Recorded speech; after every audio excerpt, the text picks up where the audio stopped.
Dadam ketyaptilar. Nega dadangiz bilan prank olmayapsiz, video chiqarmayapsiz deganlarga dadamni xohishi o'zlari xohlamayaptilar. Dadam biz erkatoy qizlarini erkaligini ko'targanlari bilan ko'chada juda ham jiddiy insonlar. Shu sababli video qo'yishlarimga qarshi bo'ldilar. Orada mazalari bo'lmay qolib, sog'liqlarini tiklashga band bo'ldik. Dadamning 3 ta erkatoy qizlari bor va eng kenjalari men. Katta opam Tojikistonga, o'rtancha opam Dubayga erga tekkanlar. Bir yilda 2-3 marta kelib ketib turishadi.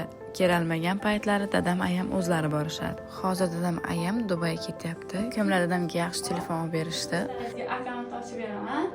Muxlislaringizga qo'yib, nima qilyapsiz, ular xavotir olyapti. Yaxshi ko'rishar ekanman. Kasal bo'lib, nima bo'layotdi? Yo'q, odatda yurgizing. Agar xalq yaxshi bo'lsa, so'rayotgan bo'lsa, bo'pti. Unaqa borgan chiroyli joylaringizni oling. Shuncha bor olmagan endi olaman.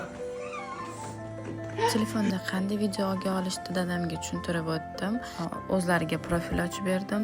Отметка qilib o'taman. Подписка qilib kuzatinglar. Bo'ptimi?